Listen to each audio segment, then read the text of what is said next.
Wi-Fi. I was trying to see if I could get it so he just clicked on it and it would bring him in. Hey, John? Hi. Do you mind if I just take a quick look? All right, good morning, everybody. But I need a password to get in. No, you're good. Welcome Yeah, to it the did work. Okay. Oh, you Look at that magic. We just Happened to talked one of about you, it and it yeah. happened. welcome to the 2026 budget discussion with the Board of Selectmen. We're going to be going a good part of the day. The process is going to be fairly simple. It's essentially going to be a work session between the three of us and the various department heads and committee heads that talk to us. We will not be accepting public input today.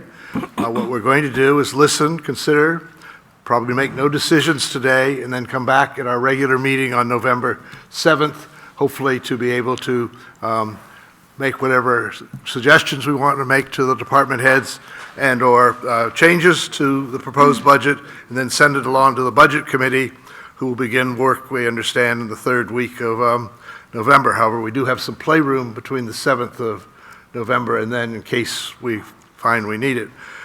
Just three things to think about as we jump into this. We're a service business, so a significant part of any budget is all about people costs.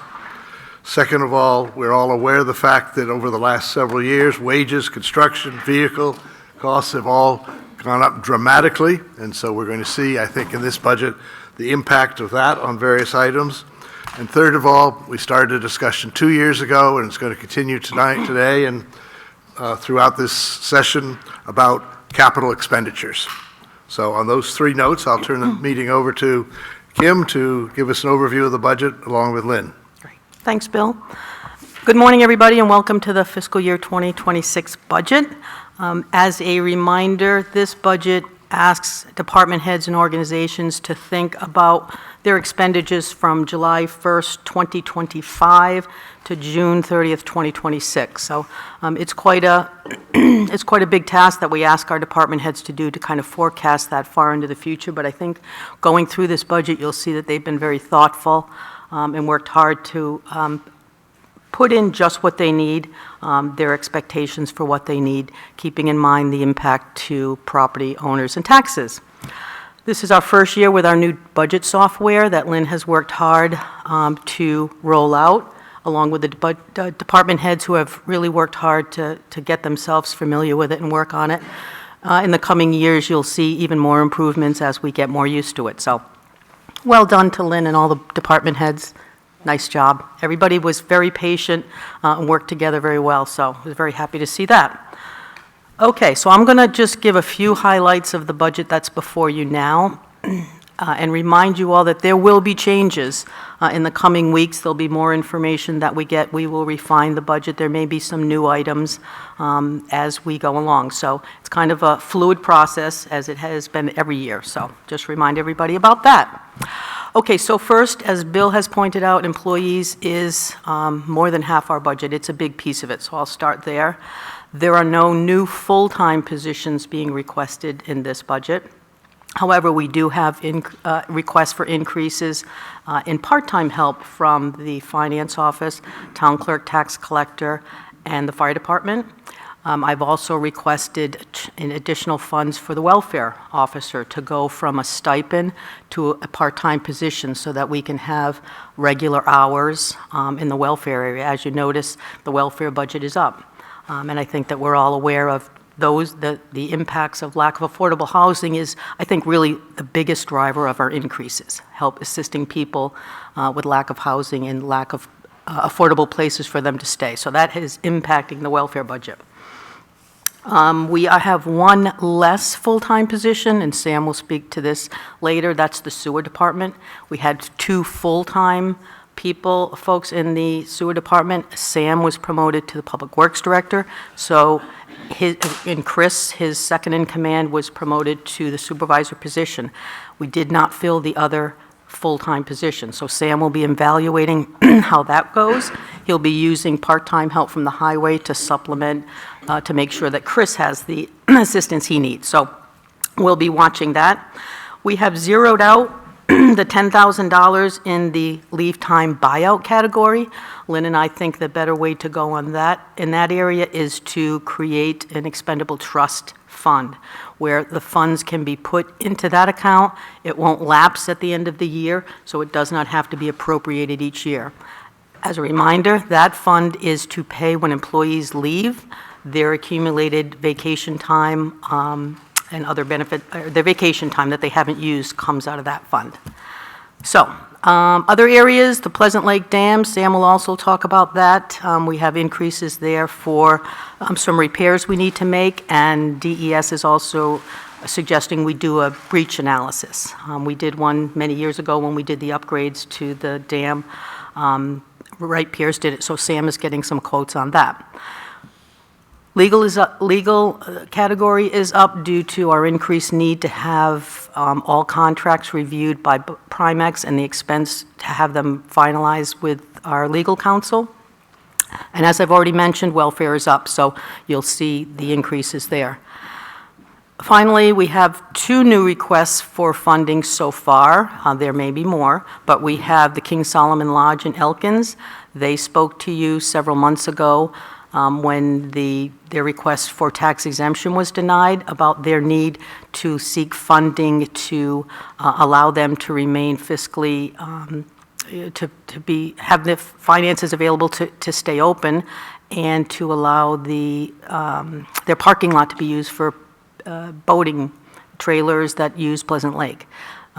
Their thought is that since the town has a boat launch and there's no place to park in Elkins except for their parking lot, that the town could help them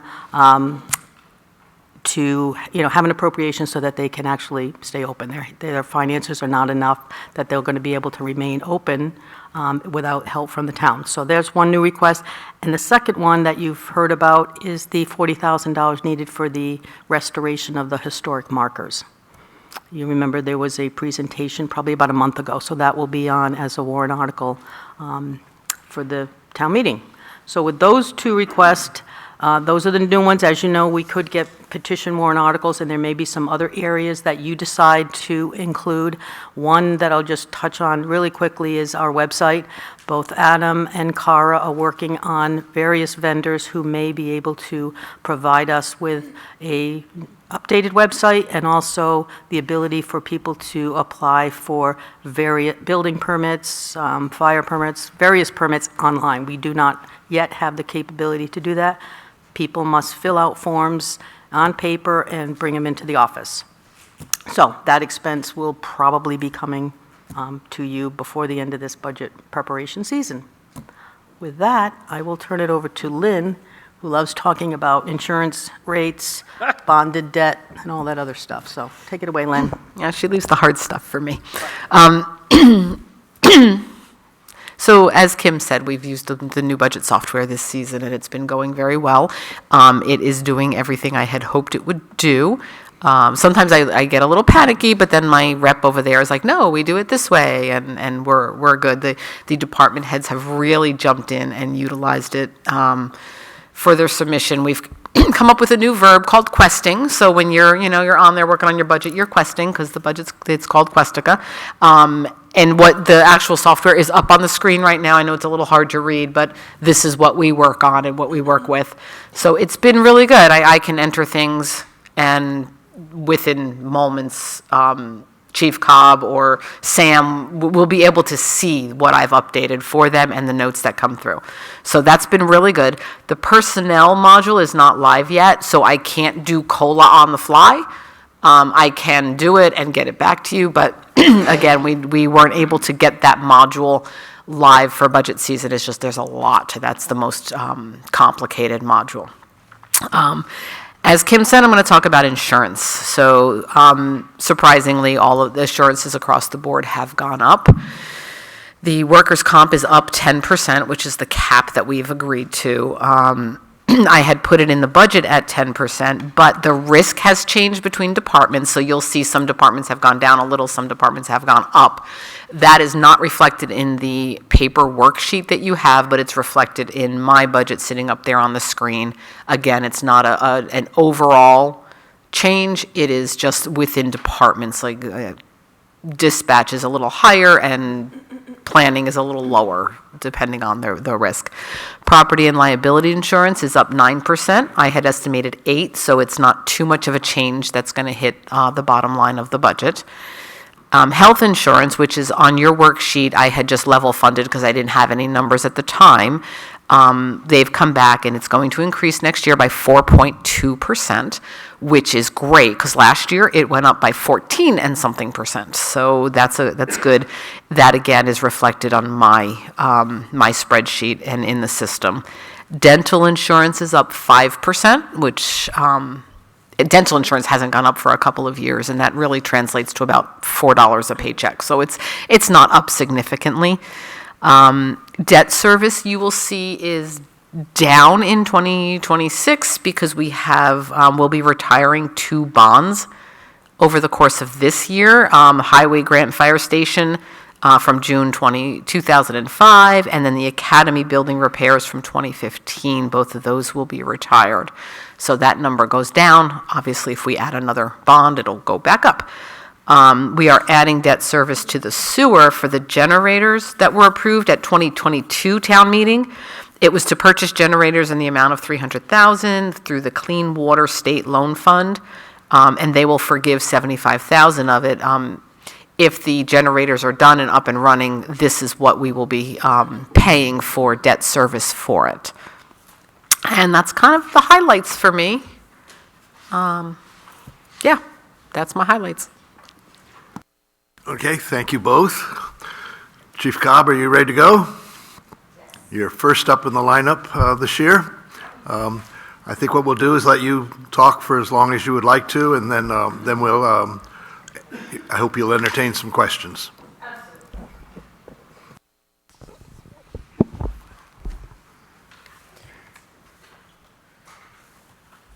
Okay, so let's start with the police budget, I suppose.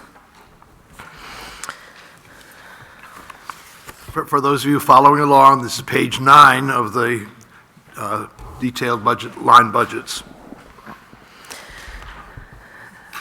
There is not a whole lot that is, excuse me, I think extremely remarkable in either of my budgets. Like Kim had mentioned, I'm not requesting any full-time personnel, as well as throughout the town. There are a few things that I would like to highlight. The part-time wages, I decided to decrease that because one thing I tried to do this year, I guess I should back up a little bit, is really look at what our actual costs have been over the years as opposed to what I have budgeted for. So I've tried to get a little bit closer to our actual historical spending, taking averages over the past few years and trying to be a little bit closer to those actual costs instead of trying to overestimate what I think we might need. And so the part-time wages, historically, we just haven't spent as much as what we have budgeted for in the past. And so I wanted to decrease that. So that has been decreased down to $10,000. Last year, I'm pulling up my budget, I think it was 15. So that's been a decrease there. Overtime did go up. The way I figure overtime is we were just about there spending that amount last year for overtime. I think I had budgeted for $49,000 and we spent about $489. So I did increase that in line with the step increases and the COLA. So that's how I arrive at that number. One of the biggest things I'd like to talk about, although it's not a huge amount of money, is the shift differential for both police and dispatch. So this argument will hold true for both police and dispatch. And there was a memo attached in the budget software. I don't know if you were able to read that. But if not, we can get that emailed out to you and printed out to you. Right now, the shift differential is a cost of $1 an hour when the employee works a minimum of 6 consecutive hours between 6 p.m. and 6 a.m. So they get $1 an hour extra for a shift differential for working an evening or midnight shift. My proposal is to increase that to $3 an hour for those employees that work those overnight hours. And the reason for that is several reasons, but I think increasing it to the $3 an hour would allow us to stay ahead of our competitors in both the public and the private sector. I did kind of an informal look at some of the other shift differentials in law enforcement across the state, and I found that they ranged anywhere from 75 cents an hour to up to $2 an hour. And additionally, I saw that one large local employer here in town who has a midnight shift pays $2 an hour for working a midnight shift. So while the increase to $3, it looks like a lot on paper here in terms of it's a 200% increase or 300% increase, whatever it is. But for the actual amount of money, I think it's a relatively small amount of money with a really big dividend at the end. The $1 an hour shift differential has been in place for several years, and it was started in fiscal year 2017. It has never increased in all those years. Increasing the differential, I think, would help show the employees the value placed on working midnight shift and those evening shifts that are really tough on an employee. It affects our sleep pattern, home life, physical health, mental health, and a variety of factors when you have to work shift work like that. Again, the increase, I think, would allow us to remain competitive in what we offer to our employees, and hopefully it would be a method by which we could retain employees in addition to recruit people when we do have openings. Some of the recent feedback that we've received, we currently have an open full-time dispatcher position right now, and so for some of the people that have applied to the position, Lieutenant Keith will respond to them and say, okay, thank you for your interest, your application, et cetera. This is shift work, so we are very upfront with people, certainly at the beginning of it, so there are no surprises. This is what the shifts look like, this is what it is, and some people have just responded back and said, no thanks, we're not interested in shift work. So it's really difficult to get employees in general, but it's even more difficult, I believe, to get them to work shift work. We're the only town department that is scheduled to work 24 hours a day. So I think that's important to note as well. And that feedback about the shift work is both on the dispatching side and on the policing side. So some people are choosing not to get into the profession at all because of shift work, and others are choosing to leave it due to the shift work, due in part to the shift work. So I think a larger differential would help offset some of those drawbacks of having to work shifts. And I think it would be a way to increase those incidentals, if you will, of what we can offer to our employees here at the town of New London that would put us just a little bit ahead of our competitors who either also have to work shifts or maybe they don't work an overnight shift in that law enforcement agency that would be a competitor to us for either dispatching or police. So before I continue on, are there any questions or anything you want to talk about the shift differential at all? The way I arrived at that number is I took the $1 an hour and I multiplied it by 3. So that's how I got to that one. I'm no mathematician, but I could do that one. I didn't even need Lynn's help for that one. So that is that's kind of one of the biggest asks, if you will. But again, the shift differential historically has been $5,940. So for the police, I'm asking for $17,820. Again, it's not a small amount of money, but in the grand scheme of things in our overall budget of the police, the dispatch, and then the overall town budget, I think it's a very, very small price to pay for hopefully what would be a bigger benefit on the other end of it. So that is shift differential, and then the other increases, there are 1, 2, 3, 4. There are only 5 other increases in what I consider to be our operational costs, everything outside of wages or benefits. And those increases you'll see are on things like computer licensing and fees, vehicle repair and maintenance. I did increase vehicle repair and maintenance from $14,000 to $17,000 because we'll have some of the cars that are getting a little bit up there in age. And it's not inexpensive to even do our routine maintenance on those vehicles, which we're very, very cautious to keep up with. Another item that I'd like to bring your attention to is the new police cruiser. You'll see last year we requested $72,000, and this year I'm requesting $60,000. And it's certainly not because the cost of cars have gone down. It's not that the cost to upfit the cruiser has gone down, but one of the benefits that we have realized over the course of many years since the detail revolving fund was instituted here in town. Over the years, that fund has grown. I think it's approximately $27,000 in that fund right now. So the way the warrant article is written is that money would need to be used for vehicles, basically, that can be used for details. So I wouldn't use any money out of that fund to put something into my cruiser or the detective cruiser, because those are unmarked cars, and we don't use those for details. But what my proposal is to use $20,000 of that fund to go toward the purchase of the patrol cars that will need to be, the patrol car that will need to be replaced in FY26.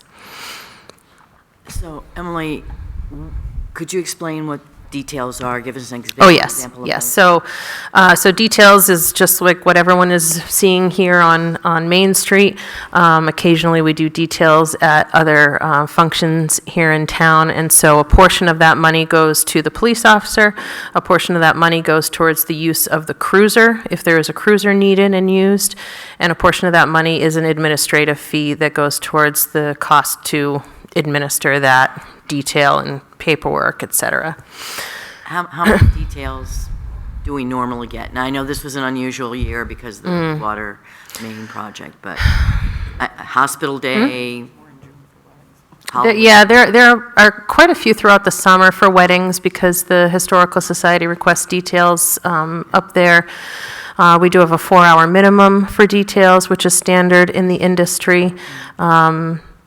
So how many do we get? I don't know if I would have that number. Yeah, this was certainly an outlier year. And actually, I don't know what the amount in that fund was before we started this summer, these summer details. We could look that up, but at this point, either way, the cruiser fee would be in that fund, and then the remainder of the administrative fee would be in that fund. So it's grown over the years. Typically, I'll buy tires out of that fund instead of putting them in the operating budget because tires are certainly a needed thing. But again, I don't buy tires for cruisers that are not used for details out of that fund. So typically my cruiser and the detective vehicle, because those are unmarked cars.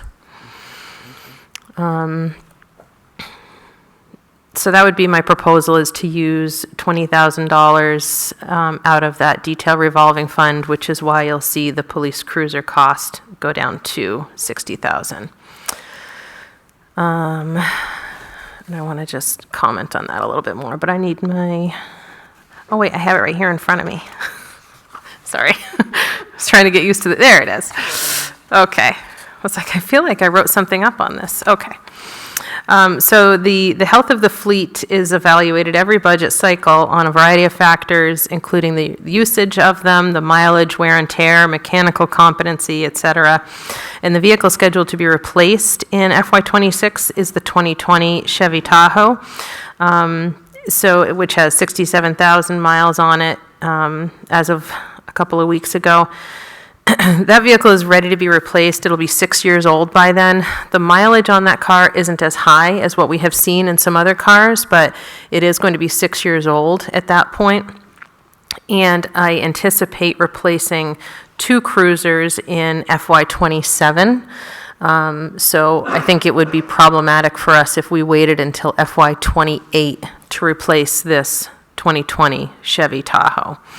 and hopefully we won't need any cruisers to be replaced in FY '28. So the actual estimated cost for the cruiser, which I just received a quote for, is the cruiser itself is $54,987, so $55,000, and that's even gone up $2,000 or $3,000 from the cruiser we just bought. So they're not going down in price at all. But again, I think using some of the detail revolving fund would be a good plan to help offset some of the cost in the operating budget.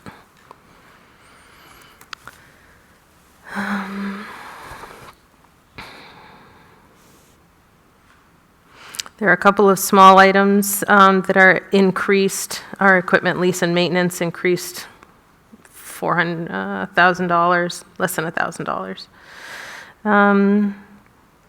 Dues and subscriptions is one item to bring to your attention as well, because that did increase by $1,000. The largest chunk of that is our membership to the Central New Hampshire Special Operations Unit team. So basically, essentially the SWAT team that comes and would come into our community if we had any sort of major event that we needed them for. The cost to be a member community of that team has increased, but additionally, I don't think we're going to have any members. If you have a police officer at your agency that is a member of the team, you get a discount, but I don't anticipate we're going to have anyone as a member of that team. One of our officers has decided to transition off of that team. It is a pretty, it's an increase on their time and their skills, so that person is just looking to focus on some different things. So I don't know that we'll have anyone on that team at that point. So that's the reason for the increase in dues and subscriptions, is to continue being a member of the central team, which is an extremely valuable resource in a variety of areas.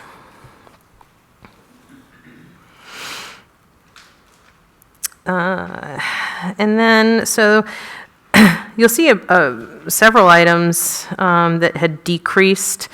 In particular, general equipment. We had that large project last year with our new pistols, which I was just at the range yesterday, and they've been extremely helpful to, I'll just speak for myself personally, my own confidence and my own skills and abilities on the range with these new pistols and the red dots that we have. I've never shot better in my life. So it's it's due in large part to the instructor. Officer Jeff Daly is our firearms instructor, and he does a phenomenal job with our whole firearms program. But it's really a piece of equipment and a piece of technology that has, I think, made a huge difference in our abilities there. So that's the reason for the big decrease in general equipment, is that it's back down to about where we were using it before.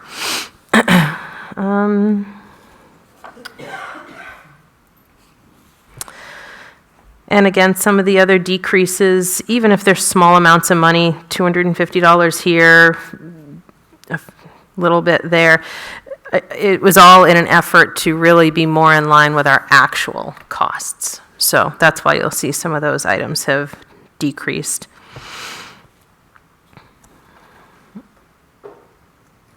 The canine fund did increase a little bit by $250.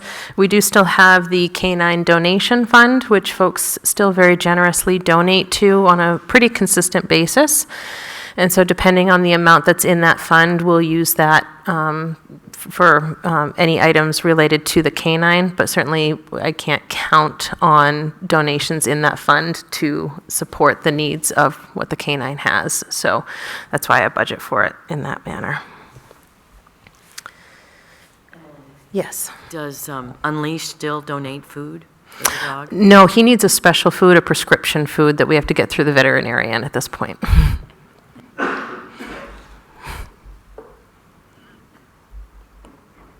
That's the police budget. Thank you, Chief. Bibi? 2 questions. Well, I had 3. I was going to ask you to review the cruiser replacement program for those people that are new to this, which you already went through, I think. So first question is on the increase in the software, computer license and fees. Is that due to the new software that you put in last year, sort of? No, that one's not due to that. The computer license and fees is, I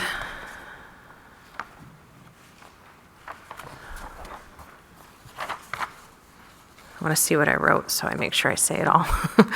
The various licensing and fees associated with the equipment and technology, like our digital fingerprint machine, our scheduling software, policy software, internet and data backup. And the reason for the increase in that is that we added electronic ticketing to the computers in the cruisers and other increases from existing services.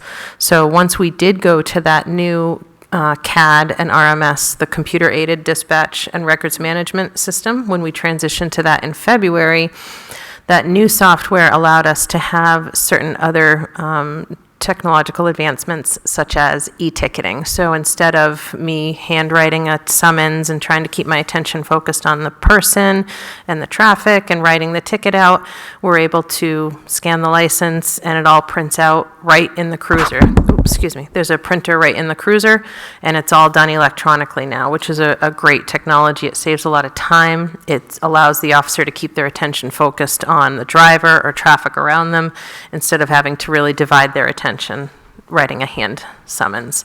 So we have electronic ticketing capabilities in all 4 of the patrol cruisers. I did get a grant for all of that equipment, or for most of it. I think it was a 75% grant for the computers, the new mobile data terminals, and the printers in those cruisers. But the increase in computer licenses fees is for the software to support that. And second question is on the canine. How old is the canine now, and what's the? He was born in December of 2015, so he is going to be 9 this year. Yeah. He still seems to be in pretty good shape. I did speak to Officer Daly about that, and he still seems to be pretty good. So the cruiser that we just purchased in this fiscal year in FY25 was a canine cruiser because the department is going to continue to support a canine program here with the town's support, of course. So the dog will work until he can't. So it's hard to say how much longer that dog will work. I don't know if there was an age that was sort of a recommended retirement age. That was the way it worked with. Sure, it kind of depends on the dog, I think, and how they are worked throughout their career. Some are worked True. more than others or in a different manner than others. But Officer Daly keeps very, very good tabs on Velo and addresses any concerns with him that come in. But I haven't heard that the dog is slowing down at all. So Thanks. You're welcome. Thank you, Chief. Good job. And much better this year with not one page. I think so too. Yeah, I like that too. Chief, would you tell us, I already know the answer to this, but Sure. would you tell everyone where the money goes when a ticket is written in New London? Yes, to the state of New Hampshire. That's right. A lot General of people fund. think it comes back to the town. Yes, no, we don't realize any of those profits, if you will, or any of that money. Some of the money in that general fund is used to then fund the police academy. So that is where some of those monies go. But individual towns or municipalities don't see any of those ticket fees. The only money that the town recognizes in ticket fees would be like a city ordinance, town ordinance summons. So if we were the parking tickets here in town, those go directly back here to the town. Anything else, Janet? No. So Chief, let's talk cars. Let's talk cars. $72,000 this year, 80 discounted to 60, then assuming 80 is the price, 160 2 years out, then 0. This is really creating a really yo-yo effect in your budget. It's probably it's the Sure. biggest single item other than people. Have we made a mistake in not dealing with this as a capital item where we level fund it and don't have this yo-yo effect? I'm concerned that it looks great now. You're going to go down from 72 to 60. Right, but we won't always I'm have already that. looking ahead and saying, we're going to be sitting here, not me, but some people are going to be sitting here Yeah. a year from now. Sure. saying, there's $160,000. Let's see if we can't put one of those cruisers out another year. Yep. What- Well- Can we talk a little bit about the history here? And Sure, yep, and I don't know the exact year that, oh, there you go, spotlight, okay. No way to get out of that song. Gotta wait it out. Sorry. that's all right, thank you. I don't know the year that the cruisers went from a warrant article to the operating budget. Yeah, it was several years ago. What was happening was we were putting money into the capital reserve and immediately taking it out. So the Selectmen and Budget Committee felt that the wiser move would be just put it in the operating budget because it's every single year, in and out, in and out, in and out. Except that seems to be not what's happening here now. If I'm looking ahead to FY '27, we're going to be having Right, it already happened. know we're going to have a hit, and I already can guess that it'll be a big debate subject about why can't we postpone it? And I'm just Sure. thinking among ourselves, one thing we may want to look at is that decision and going back and saying, let's start putting $75,000 a year away. Well, and if you recall, the reason that I anticipate 2 next year is during COVID in 2021, we were due for a cruiser. And so we've historically replaced 1 cruiser a year, 1 cruiser annually. And when cars and everything was really hard to come by those few years ago, we purchased our cruiser, and the dealership said to us, in kind of jokingly, "Oh, I accidentally ordered 2. Do you want the other one?" Right. And we're like, he was joking, and we're like, "Oh, actually, we very well might." So I came to the board, and we had the money to be able to do that because the cruisers at that time were extremely hard to come by. So we capitalized on that opportunity, and I'm glad that we did. Because also it changed the way that we manage our fleet in terms of when we did that 1 cruiser replacement a year, that 1 cruiser was then the frontline patrol car, and it was run 24/7 in all types of weather by all types of officers. When we were able to have 2 cruisers that were new at the time, we were able to divide those up into essentially teams. So 2 officers drive 1 cruiser, 2 officers drive another cruiser. They're not driven 24/7 anymore, and they're driven just by a couple of officers. So we started assigning the cruiser to officers as opposed to you always just take the newest cruiser because that's the And that makes a lot patrol car. that makes a lot of sense in terms of wear and tear, but it also makes Yeah. me think, in terms of rotation, we're going to periodically have 2 cruiser years. Right, right. And Yep. and this funding yo-yo. So, we're not going to make decisions today, but it seems to me I'd like to put on the parking lot list here to take a closer look at how we're funding cruisers over the longer term. So, Yeah, and the year after we purchased those 2 cruisers, we didn't have a cruiser in the rotation. Right. So, yeah, but I see what you're saying about the yo-yo effect. and the inevitable discussion that it brings up about, well, can't we postpone that? Mm-hmm. Because, going from 60 to 160, I can already see it. Sure, yep, So, Yep. okay, that's that's a fair statement. Mhm. that you would not mind if you don't have an objection to our considering that. Oh, not at all, Okay. no. That's all I have on the police side. You want to move to dispatch? Yes, sir.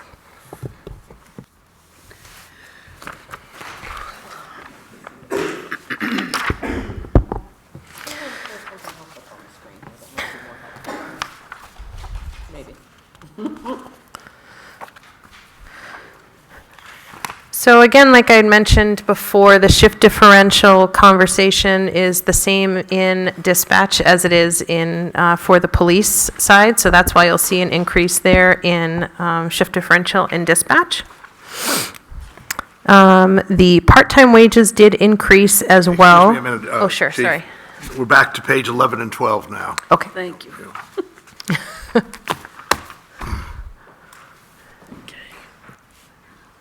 Good to go? Yeah. Okay. The part-time wages I did increase.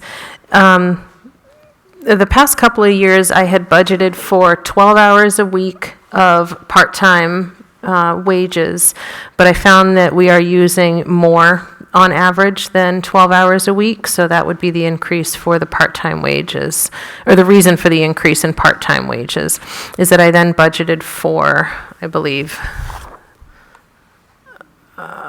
16 hours a week on average of coverage by part-time employees. And then, once we get down to everything, basically our daily operational costs, all of those line items have either decreased or they are unchanged. The reason for the decrease in computer license and fees on this one, again, it's only about $1,500 that, or I guess $2,500 that it has decreased, is that we don't have, this past year, we had to run 2 CAD and RMS programs simultaneously because we were transitioning. So that's the reason for the decrease in computer license and fees, is that we don't need to maintain our old CAD and RMS program.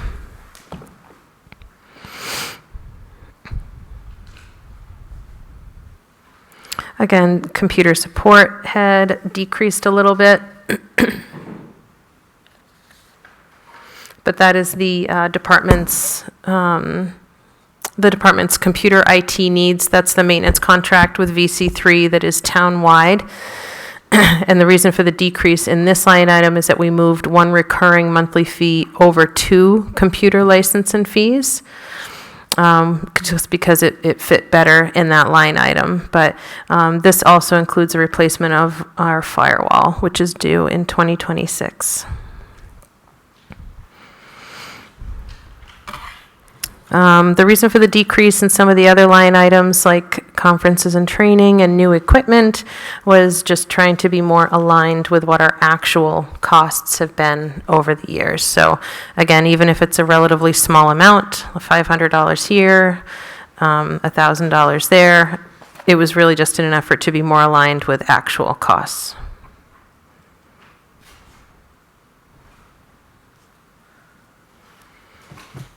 Bibi, anything? No. Janet?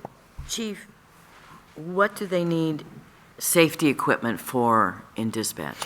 Uniforms, safety equipment. So I think that is primarily used for their uniforms that they wear, but I think that line item is consistent across all budgets. Is that correct, Lynn, that everything is called uniforms, safety equipment? That's 681? Correct. And when we redid the software, we renamed everything so everybody's using the same verbiage when they do it. So that could cover, their logoed shirts, or it could cover hard hats, and so it's a broad. Yeah.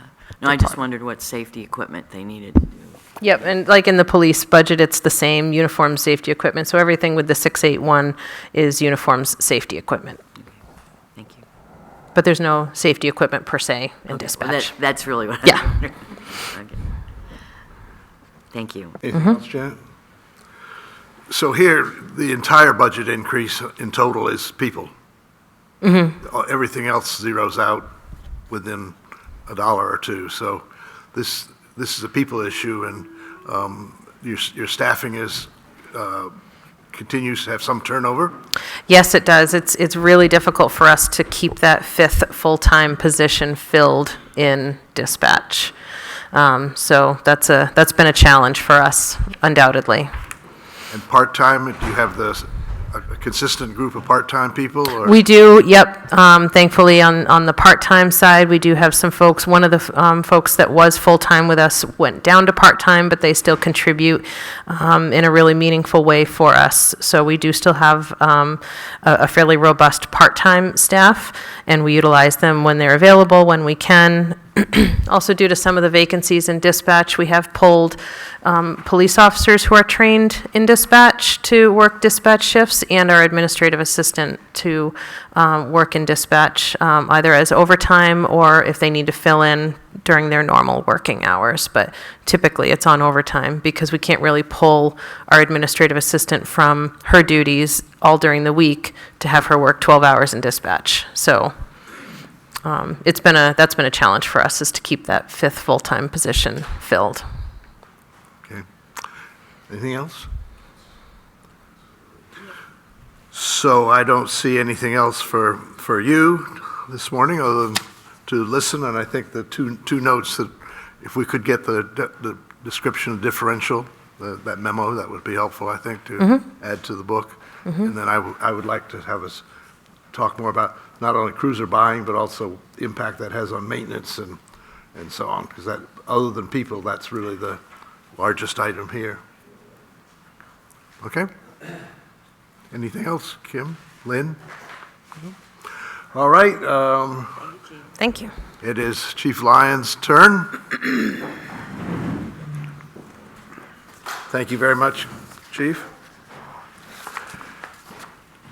And now we're backtracking to page 10.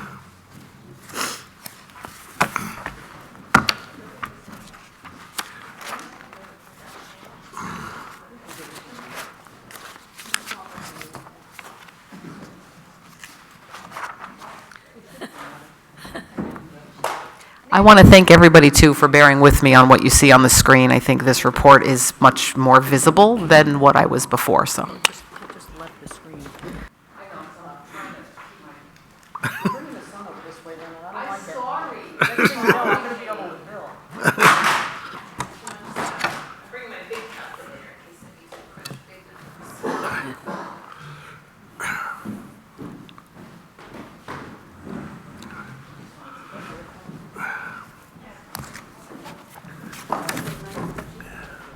I'm just grateful the sun transitioned over before it hit my forehead.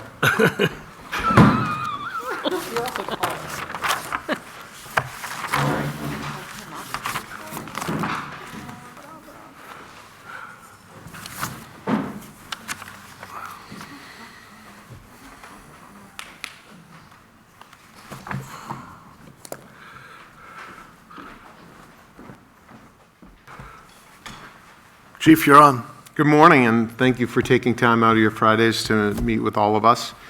The budget submitted this year is significantly increased from previous years at 12.4% compared to our last budgets submitted. The majority of these increases are wages and salaries.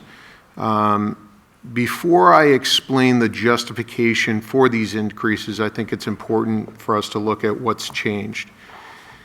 In general, the fire service is at an employment cliff. What do I mean by this? You've heard me talk for years about recruitment and retention, and this is not only affecting the contiguous neighbors that we have, but as well as career towns and cities. So what has changed for us? When we look at the New London Fire Department in 1987, we had 34 members of the New London Fire Department. 34 members lived in town. 30 of those members worked in town. Today, we have 43 members of the New London Fire Department. 9 more, however, only 18 of those members live in town. And more importantly, 11 of us work in town. And out of those 11, there's 4 individuals, our captain, lieutenant, Jenna Edmonds that works per diem, and me. We've got 2 police officers, Officer Daly and Isley, a few retirees and some others. So what does this mean for us? When we look at these demographics, this was one of the reasons why we hired a full-time person in the late 90s, was to assist, especially during the daytime hours when coverage was lacking. And since that period of time, we've increased individuals periodically, the last being Captain Matthews' position with the fire prevention. But we've been very, very grateful that this operating model has worked well for 25 years. And this includes our career coverage as well as having our officers, myself, deputy, 2 captains, the lieutenants cover nights and weekends. Now, we're having a difficult time covering those time periods. And what do those individuals do? You've heard me talk about the shifts and the on-call. Really what the on-call officers do is make it as easy as possible for our membership, which we're responding anywhere from 900 to 1,000 calls annually, for our membership to participate. Most people can't leave their jobs 2, 3, 4 times a day. And so these individuals are able to respond to the sort of quote-unquote more non-emergency incidents. Lieutenant Sarnovitz just went to assist with a medical call. This might be a motor vehicle accident, a carbon monoxide activation or alarm with no symptoms. So these are the things that we do in order to minimize the burnout for the general membership. We've been taking care of the general membership. The issue is now our officers are getting burned out. Our deputy chief for the last 2 Sundays responded to over 16 calls for service just in 2 Sundays worth of calls.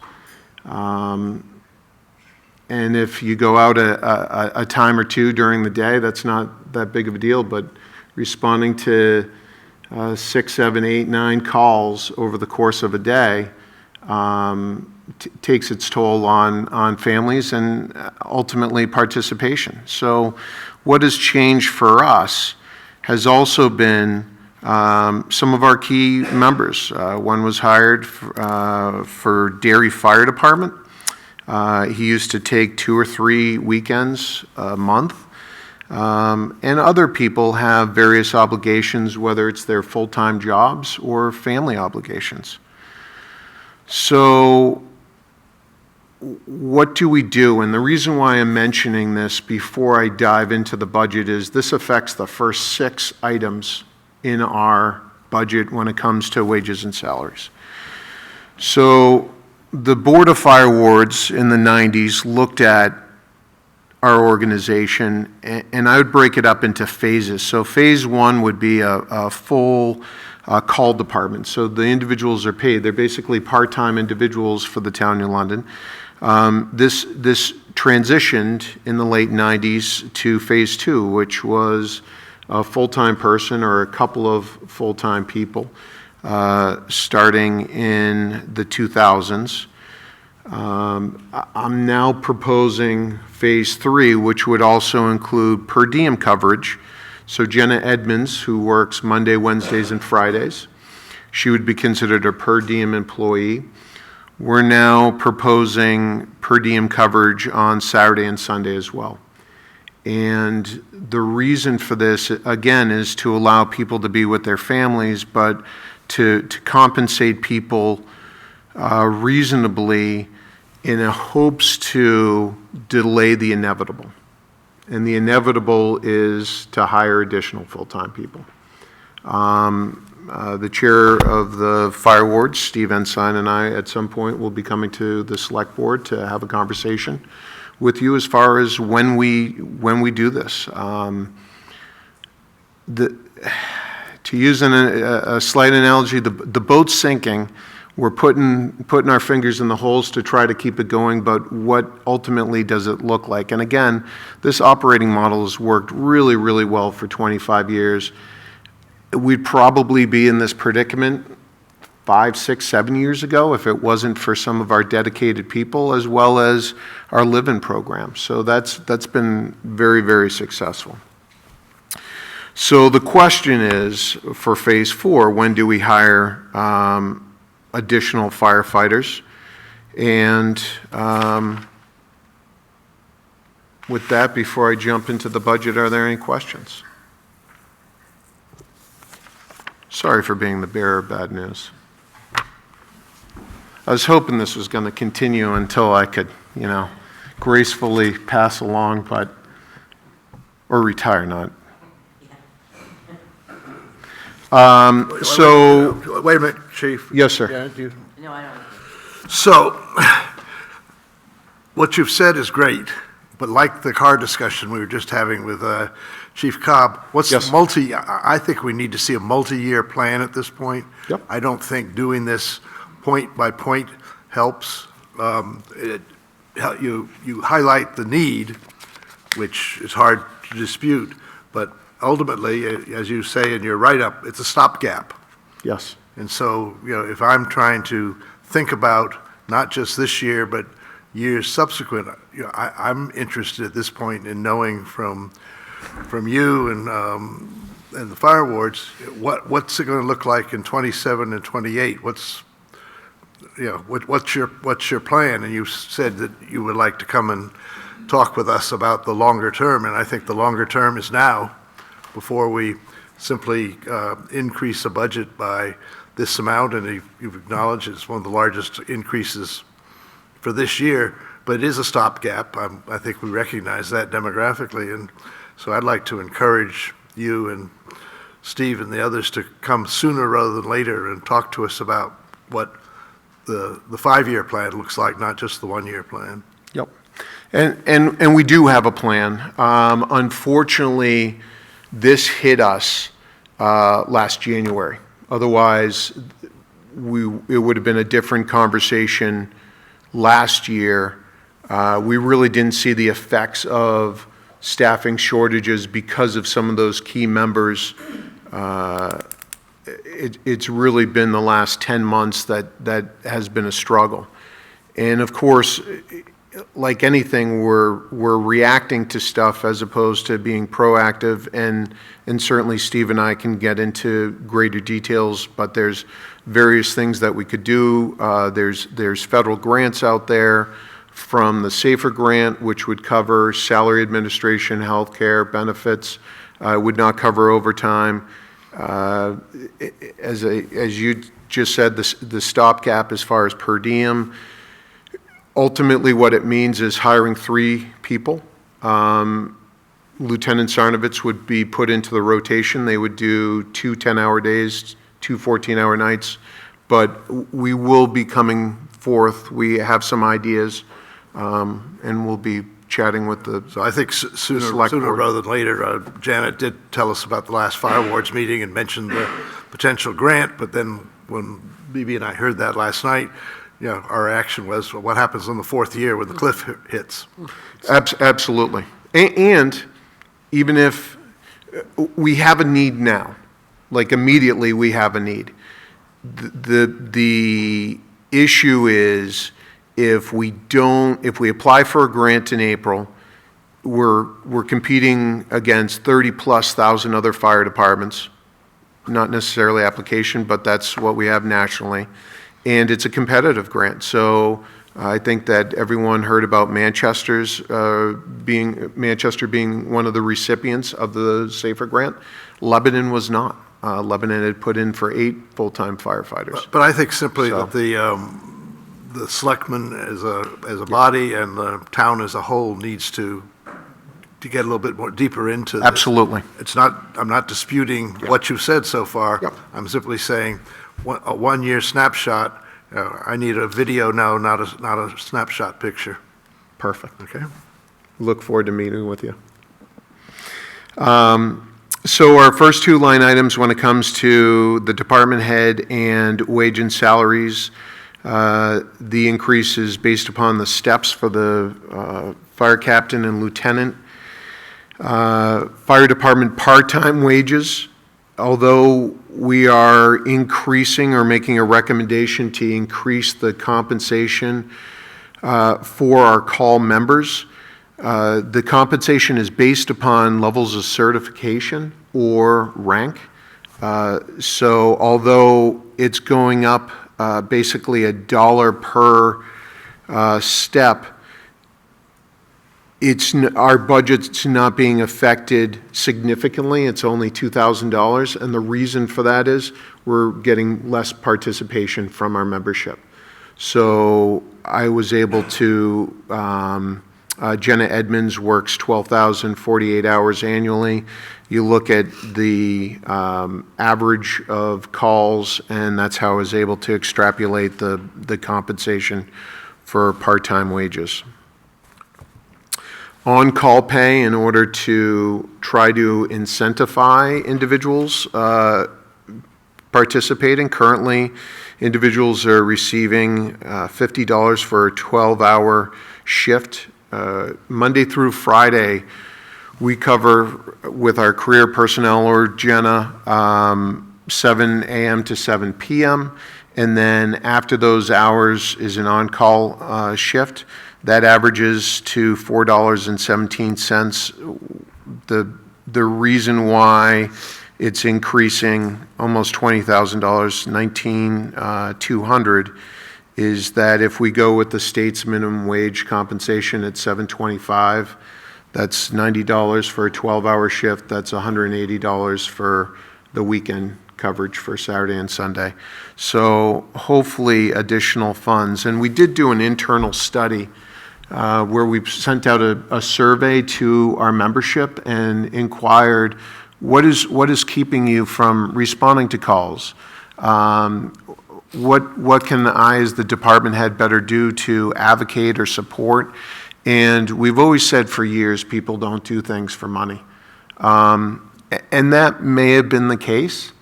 With that being said, people do things for money and compensation. And so the tough thing for us as an organization is we're competing. We're fortunate to have 8 full-time firefighters that are participating or are members in other communities that participate with the New London Fire Department. With that being said, those individuals, when they catch an overtime shift, are making $50 an hour. And so how do we compete against those other communities? And then also the intricacies of family life and balancing stuff. So that is the reason for the increase for on-call pay.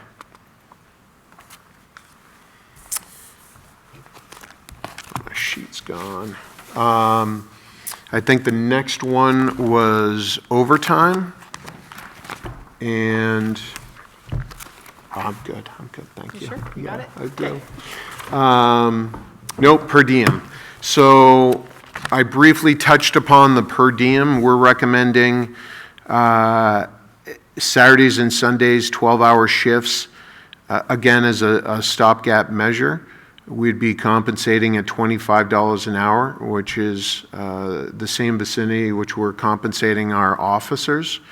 And this would be $34,800 to cover those 104 weekends, and there's some additional holidays in there as well. Now, we don't know if this will be successful. I have talked to individuals within the company to say, would this be something that you'd be willing to do? Some have indicated, yes, I can do it periodically, but we'll see certainly what that looks like from consistency standpoint, and whether this will meet the needs that we have for taking care of our officers. Overtime wages, there's only one employee currently that receives overtime, as both Mike and I are salaried employees. And so this covers any callback or incidents after his normal working hours.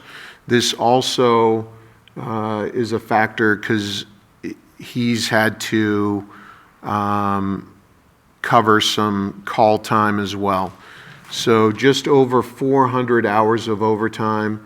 If you look at a biweekly pay period, he averages just below 18 hours. I think it's 17.49 hours every 2 weeks. And if you multiply that by the 26, our thought was the 23,000 should cover our overtime. Chief. Yes, sir. That's a lot of overtime for a single person. That is a lot of time.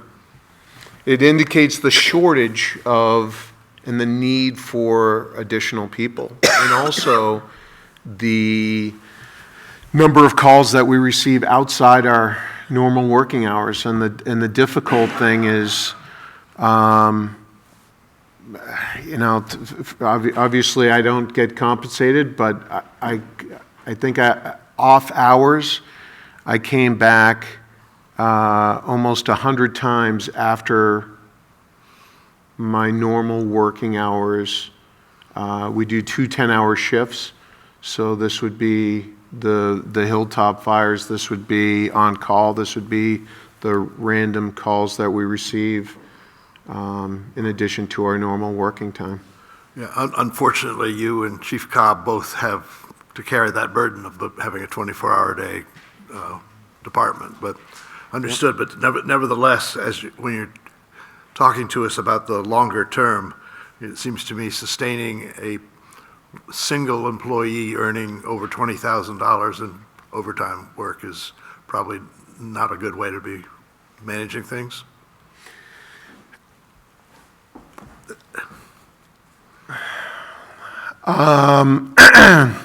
So it would be difficult for me to say, okay, we have a motor vehicle accident rollover on Interstate 89, and although we're short-staffed and we need all the people we can to respond back to quarters, this particular individual, you're not allowed to respond. I said long-term. Okay, gotcha. Back to my, Okay, so back to my it's theme of yeah. not tomorrow, but the day after tomorrow. What's Yeah. it going to look like? Yeah.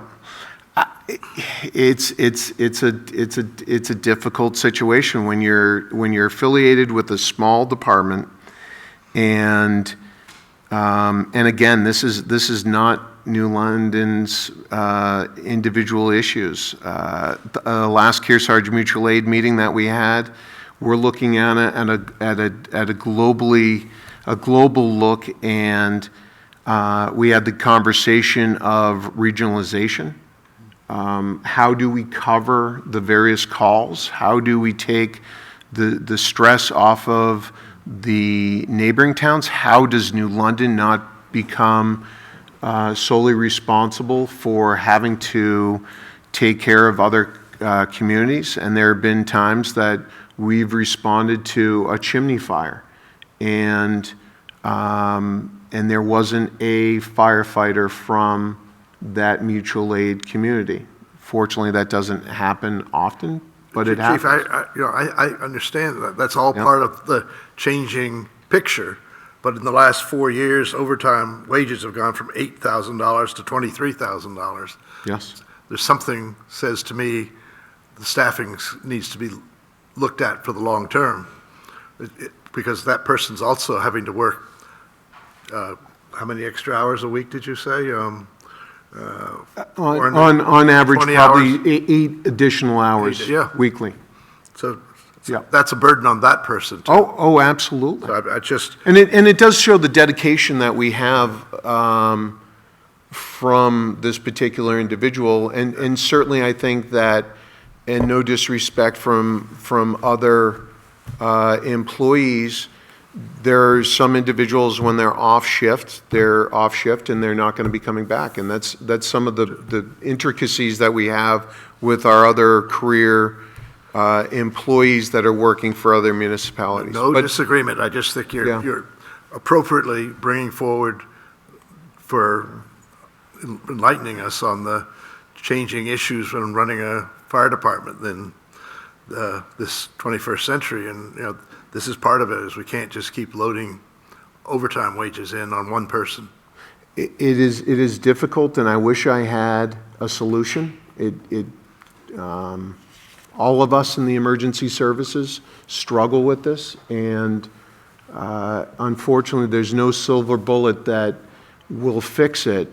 And certainly, just saying, okay, we're just going to hire more and more people, that's not it.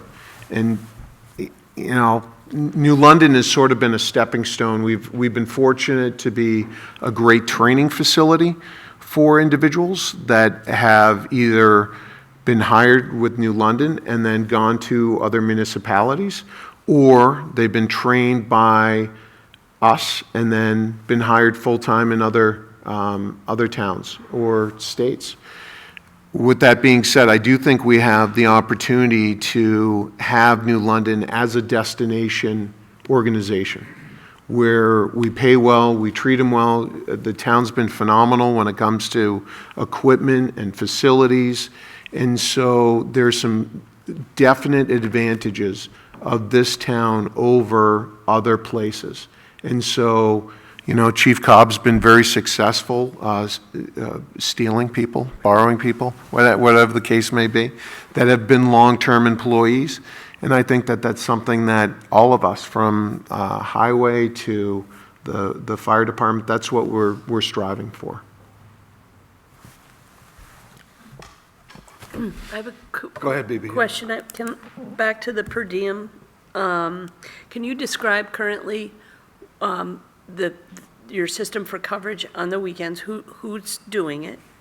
And if you put this program into place, this Yes. incentive program, how many of your current members would be eligible to cover on the weekends? So this would be an individual that would be at the station Yeah. from 7 in the morning till 7 at night, depending on coverage. It might be an 8 to 4, but something to alleviate the demand on someone that's on call. Currently, with our 9 officers, we rotate through nights and weekends. These individuals are typically at home or around town. That's what we use the utility truck for. So on the weekends or nights, if you see the utility parked at Hannaford's or Colonial Pharmacy, whatever the case may be, a sporting event down at the outing club, that's a person that's on call. As soon as that call comes in, they would respond. One of the other predicaments that we have is not only a shortage of our firefighters living in town, but out of those 9 members, we only have 1 person that lives in the town of New London. So what does that mean? Longer response times. We're required to be within a 10-minute response. That's our goal. That certainly doesn't meet NFPA 1720, which is the national standard as far as response, but it's something that is reasonable given a minor motor vehicle accident with no injury from a response time frame. So currently, they're responding from home. With this position or recommendation, they'd be responding from the station. Because of the shortages that we have, we've actually transitioned from just the officers. And for me, it's nice to have someone with rank to establish command, to make decisions, to have that background and education of resources that are needed to better utilize resource management. We've now transitioned to our firefighters now covering the nights and weekends. These individuals are vetted, they do have their certifications, but it's becoming increasingly difficult to cover. So to your question, who would do it? Would some of our officers cover weekends? Potentially. Some of them have indicated yes. It would probably be going to some of our retirees. I know that some individuals have indicated that they'd be interested. Or this may be a younger individual that might be on call. Connor Heath, who's currently our second-year live-in student, he is actually, he will be covering tonight and tomorrow. So you have a pool? So we have a pool of individuals. How effective it is, I don't think we'll be able to cover every weekend, but at least this is an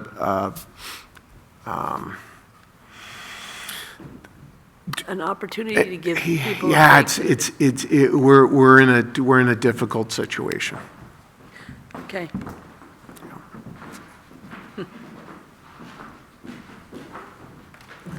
That's it.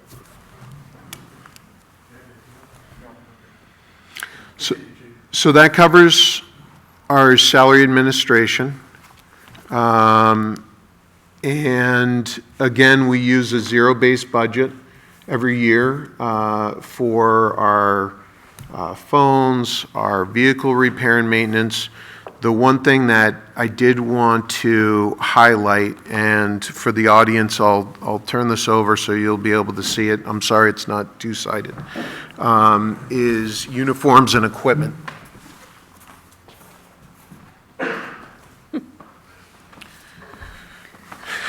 This is one of our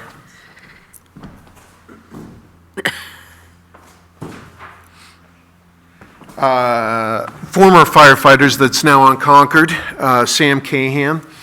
And what people don't realize is the cost of the equipment when a firefighter's getting off the rig, the equipment that they have. So one of the main increases this year is personal protective equipment. We were fortunate, I was gonna, Just so you know what they're all looking for is a uniform, fully outfitted uniform firefighter. thank you, Steve. And so we were fortunate through COVID to have an increase, funds that were used through COVID funds for purchasing PPE. Just a jacket and pants now is $4,300, which is pretty significant. And you can see the increases from fire helmets, our hoods, our boots. Boots used to be, when I first joined, I think $112. Then it was outrageous at $200. Now they're $630 for a pair of boots. So when a firefighter's getting off a rig, between their air packs that will be replaced this year through our reserve account, you're talking well over $20,000, and that doesn't include a thermal imaging camera or other various tools and equipment. So the cost of outfitting firefighters is pretty substantial. I just thought it would be interesting to have you take a look at what a fully outfitted firefighter looks like. So do you have a, similar to the replacement plan for the cruisers, do you have a replacement plan like that for the uniforms? We do. So NFPA, the National Fire Protection Association, requires us to replace our gear every 10 years. So 40 members, hence the 4 sets a year. Okay. Now, some members are very aggressive interior firefighters. They may be getting their gear replaced every 5 years. The other issue is the chemicals on our gear. So we have a quartermaster's room where individuals are able to get a spare set of gear after a fire and decon themselves. Some of the firefighters that are on the front lines that are always showing up, they may have an old set of gear that has been somewhat decommissioned, but they'll still use that gear. So when they're washing one set, they've got a spare set, so when an additional call comes in. Again, we're going to more and more back-to-back calls. We're going to multiple calls a day. And fortunately, these aren't major fires, but with that being said, this is unfortunately the price of admission. Okay. So this line item is 4 new sets a year. You're just increasing it because the costs are now going up. Okay. That is correct.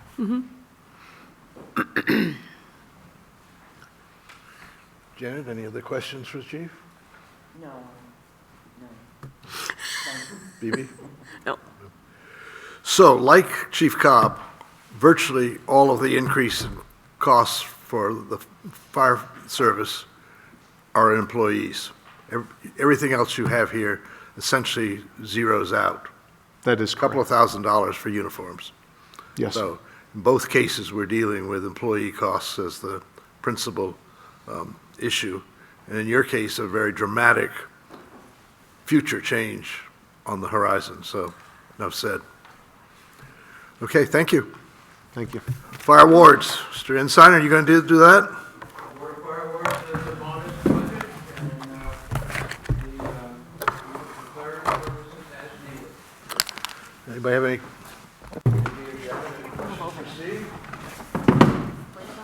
$436 is still gonna be added.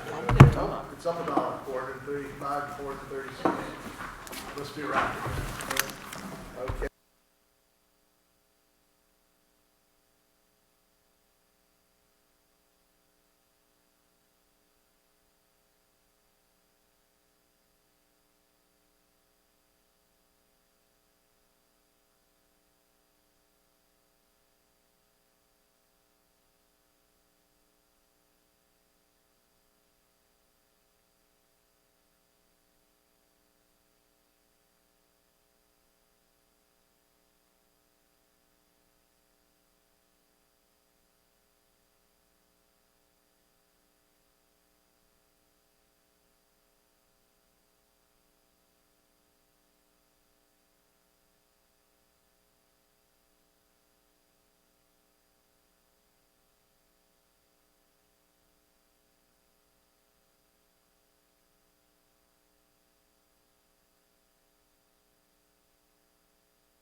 Equipment maintenance and repair, we do have an additional amount because of the additional funds from generator maintenance. And one other item which will be the rust proofing, demolding, and repainting of the storage in Rockingham Boulevard that we have. Emergency, let's see, travel and meals is still, it's, basically, the same, conferences and training is the same. Emergency supplies is, basically for the replacement of the, MREs that we have that are, designed for either an emergency for a shelter, or in case of a lockdown for our first responders, police, fire, and, public works, as well as, town employees who may need it. Hazmat fees is a regular, non-changing requirement. We did add $400 for emergency preparedness due to the fact that since we're rolling out a new Genesis system, we need to ensure that we provide an adequate public information service to make sure that our people are knowledgeable. And of course, 13, it's still just sold for $100 for. Hopefully that we can recruit somebody for enhanced 13. That's it. BB, any? Janet? So we actually are getting something from the state? Code Red? Actually, yes, Code Red. This is unbelievable. Yeah, I was just thinking that it's usually unfunded requirements that we end up having, and we've got two items that, one of which is not in the budget because it is a state, it's really a FEMA grant. We're just getting the 5-year update of our hazard mitigation plan. We just got a $10,000 grant for it. So anybody that complains about everything being downloaded by the state, here's an example where we got help. Yes, we did. And the other, I think is fortuitous for you to know that we end up in a situation that we can't, for example, push an alert. They can actually help us. You can give them a call and say, push the alert for this particular mile radius or something. They can do it for us. Fantastic. Okay, anything else? All right, it is about 8 minutes of 10. I'm going to suggest we take a break until 10 o'clock, okay?